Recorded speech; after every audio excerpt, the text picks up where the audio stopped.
Mesdames, Messieurs, si je vous dis la Tour Eiffel, la Cité du Vin et la Bonne Mère, quelles sont les villes de France qui vous viennent à l'esprit?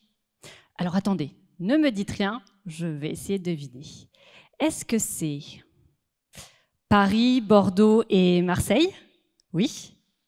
Alors bon, je vous rassure, je ne lis pas dans les pensées, loin de là.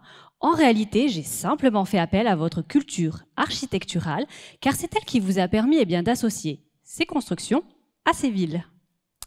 Mais pourquoi ces édifices, en particulier, m'ont-ils permis de vous faire penser à ces trois villes? Eh bien là est tout l'intérêt de ma thèse, puisqu'elle consiste à comprendre comment certaines constructions ou lieux urbains se sont imposés au fil des années comme représentation d'une ville. En d'autres termes, pourquoi Paris est plutôt symbolisé par la Tour Eiffel et non par la colonne de Juillet, Bordeaux par la Cité du Vin et non par l'hôtel Ferré, ou encore Marseille par la Bonne Mère et non par l'église Saint-Laurent. Alors, moi, en tant qu'historienne de l'art, j'aborde ce sujet à travers l'histoire. Logique, mais pas n'importe laquelle. L'histoire de l'architecture d'une ville.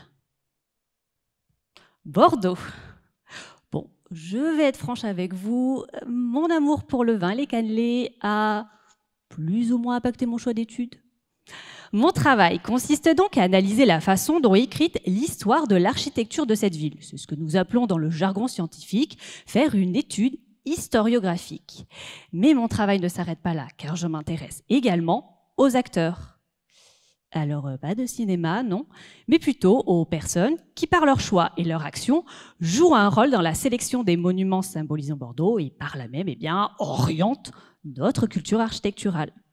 Oui, vous avez bien entendu, notre culture est orientée par ces acteurs à les décrits historiques que nous retrouvons notamment dans les médias et des ouvrages. Tenez par exemple, c'est le cas lorsque vous partez en voyage.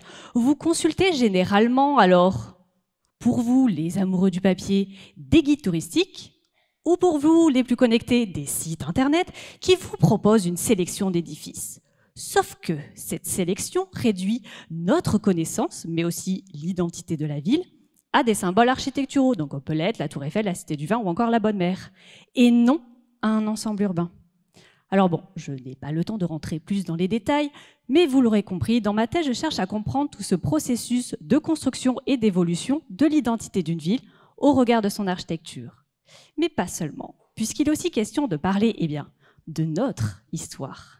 Oui, car qu'est-ce que l'architecture, si ce n'est la trace de l'histoire de l'être humain? Merci.